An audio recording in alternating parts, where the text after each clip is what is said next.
recipes. So I'm with an admiral, I don't know, once every 2 weeks, probably more than most of you are. It also includes another legendary alumnus of the Naval Academy who we lost this year, my good friend and a true American hero, John McCain. It was one of the honors of my life to serve as a pallbearer at his funeral, and earlier today I went and visited his grave. He was never a four-star like his father or grandfather, but he was as great an American as we have ever had in this country. And I just want you to remember him. He is as much a role model as you need for the rest of your life. John McCain was the real McCoy, and I'm honored to have been a friend of his. One of the things I always loved about Senator McCain was his spirit of independence. I was lucky enough to have him campaign for me in the streets of Brooklyn during my first run for mayor, and when almost nobody else would support me or thought I could win. John had the courage of his convictions, and he was never afraid to work with people on the other side of the aisle. And I think we had that in common. There's something else that we had in common, and that was our academic records. Let's just say that both of us were the kind of students that made the top half of the class possible. The bottom half's applauding. I heard that when John was a student here, he marched so many tours that he could have walked to Baltimore and back 3 times. As for me, I went to Johns Hopkins and performed quite consistently. I was a straight C student. I don't know if, yes, thank you. I don't know if I qualified as a bro, but I certainly was not a Joe. Thought you'd know that. Now, I know that there are some delegates here today from my alma mater. Johns Hopkins and Navy have a long history together. Since now the schools play in different divisions, so the lacrosse rivalry doesn't continue. And in honor of that, I won't mention which school had won the annual lacrosse matchup for 5 straight years. I will just note that the golf coach here at Annapolis is a Hopkins alum, and when I played golf here last year, he put a Hopkins Blue Jay on my locker, which is probably the first time in the history of Navy athletics one of your varsity lockers was defaced in that way. Oh my God. Now let me also join in welcoming all the students from other schools and from other countries who are here with us this evening. International alliances are critical to global security, and that has never been more true than it is today. So it really is encouraging to see future leaders from different countries here today to learn and to exchange ideas. And more than our countries work together, people work together, and we support one another. And the more peace and prosperous the world will be, the more we do that. I know all of you had a very full day, and I've heard thoughts on leadership from a lot of smart people since I came here. But I thought I would wrap it up by sharing a few of my own leadership thoughts on a practical level that you can use in your military service, your job, and your life. There's 10 of 11 of them. They're simple, but it's what's guided me. Lesson number 1, to be honest, here's a picture of me on the day I became an Eagle Scout with my mother and my father and my sister. Family was very important to us. It was the center of our lives.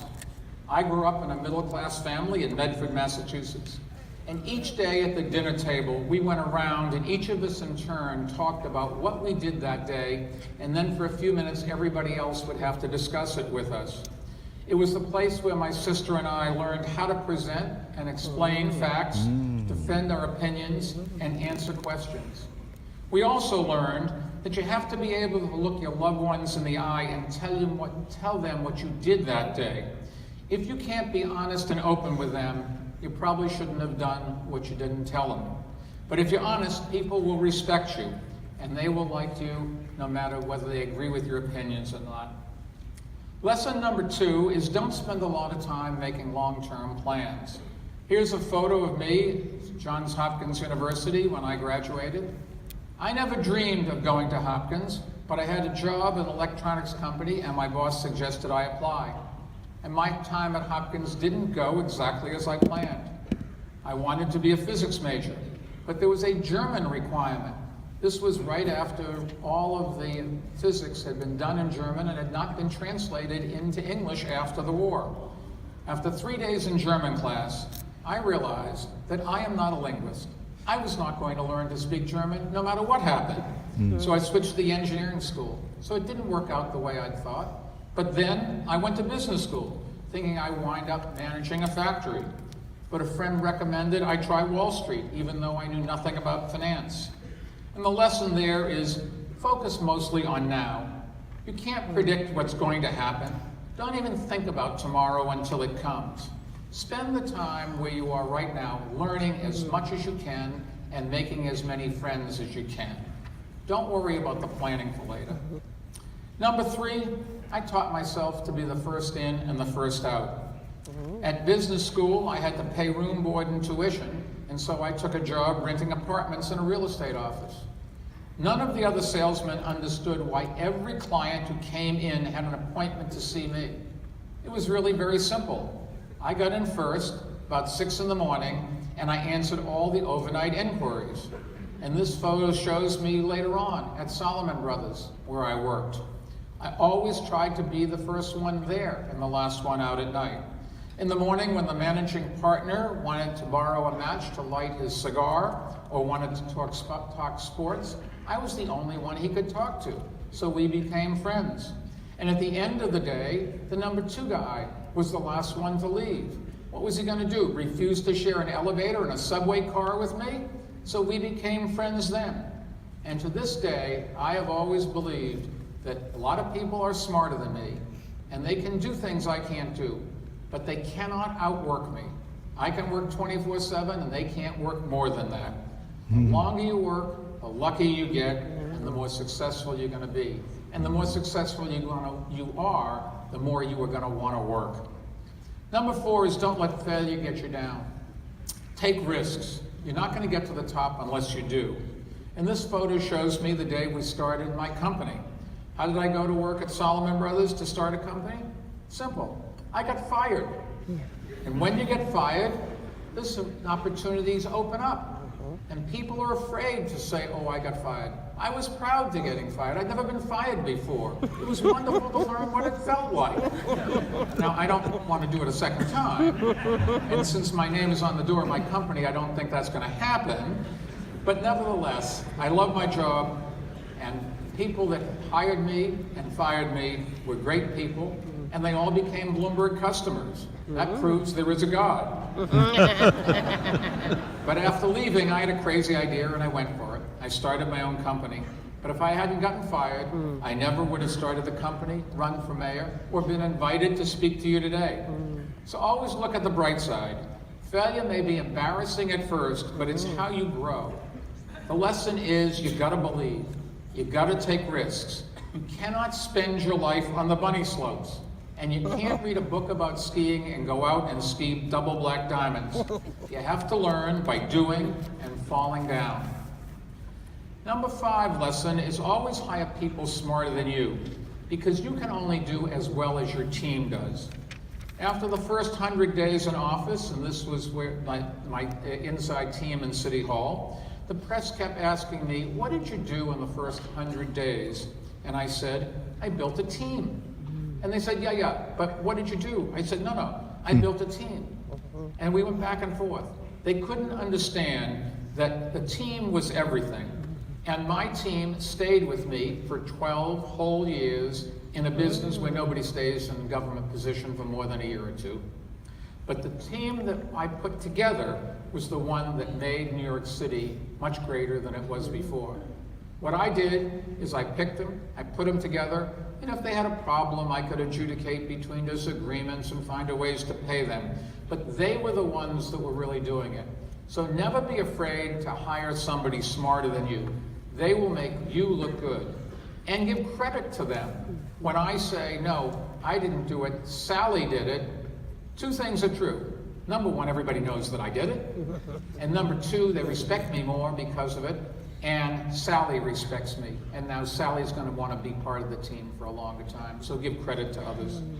No matter how annoying it is, lesson number 6 is you got to get help, and that means including others. Life really is a two-way street. I don't know anything we do by ourselves. Everything requires other people.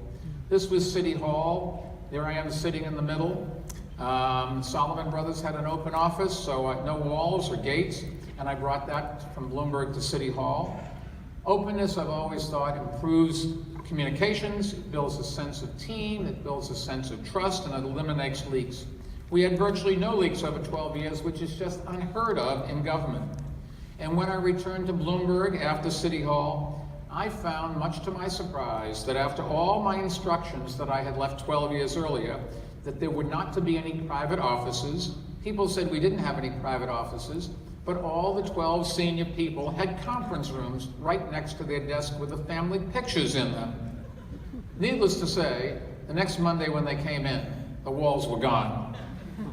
Walls are one of the worst things you can have. They keep people from communicating, and if you want to set an example, people have to be able to see you. The more you break down the walls, the stronger your team's going to be. And if you put yourself right in the middle of all the people you work with, you'll be shocked at just how much better informed you are, how much more they will love you, and how much more you will all do together. Number 7 is loyalty goes both ways. You got to stand behind your team during tough times. Give them credit generously. And here's me on a couple of papers, New York City newspaper covers. These are 2 of the nicer covers, actually. New York Press is unforgiving, and not just of the mayor. I told my commissioners one time that the surest way to keep their job security was for the New York newspapers to call and demand that I fired them. Unfortunately, some of them tested that, but nevertheless, I stuck by it. If you don't back the people, they won't take risks. If you don't share credit, they won't be motivated. And the job of the leader is to take the heat and to stand by the people. Hold them accountable, but back them up when they take well-considered risks that don't work out. If somebody on your team has an idea that doesn't work, do what I do. I always make sure people understand that I am still supporting them. We'll walk down the hall and on a slightly loud voice will say, oh yes, by the way, when you and your spouse are coming over for dinner tomorrow night, I don't want them for dinner, and I didn't even invite them to dinner. But everybody understands that I'm not walking away from them when they did something that didn't work out. Because for all I know, I would not have done a better job. The next one is number 8. Never ask somebody to do something you wouldn't do, or haven't done already. New York City's mass transit system is one of the things that makes New York City great. I was sure to ride the subway virtually every day, especially when there were concerns for security. Whenever there was a terrorist threat against the city or the subway, I made sure everyone could see me riding the subway, helping other people to get on and off, and teaching them that it was safe to go about their lives. Same thing at the front gate to City Hall. We had magnetometers, and everybody had to go through the magnetometers. And I was the mayor. And I'd show up, and the cops would say, oh, you don't have to go through the magnetometers. If I ask you to go through them, I'm going through them. And that's a good lesson for all of us. If you're going to ask somebody to do something, do it yourself. I have the same size desk in my company that everybody else does. I wear a name badge the same way everybody else does. I go through any magnetometer we have. If you do it, they will do it. Lead by example. If you want people to do it, that's the ways. Number 9, all important. This is me with some of New York City's religious leaders from different faiths, and I know you know who the Green Lady is in the background. It's perhaps the most famous piece of public art ever. There was a public uproar over a proposal to build a mosque near Ground Zero by the World Trade Center, about 2 years after 9/11.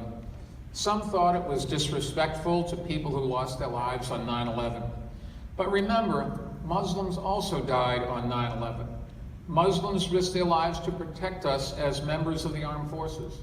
And most importantly, Muslims are Americans with the same rights as everyone else. No one was standing up for their rights and their principles to make America great, so I did. And the lesson here is say what you believe, even if it is unpopular. Stand up for the principles that you believe. Don't get trapped into going along and getting along.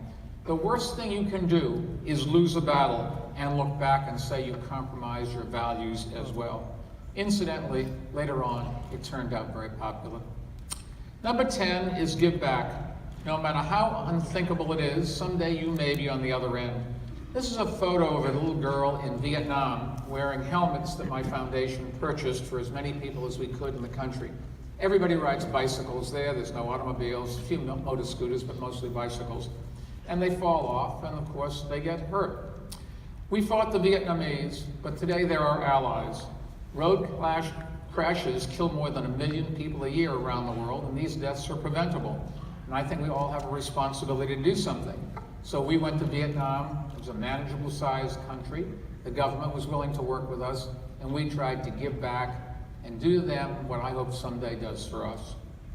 I learned about giving back from my parents. I'll never forget my father making out a check to the NAACP because he told me discrimination against anyone is a threat to everyone. And I always say the ultimate in financial planning is to bounce the check to the undertaker. But why not give your money away when you have it? Or if you don't have money, give your time. Just try to help others. Someday you really may need the help. And giving back, I can tell you, is one of the most rewarding things that you can do in your life. And everyone can do it, no matter what that means. Number 11 is don't take yourself too seriously.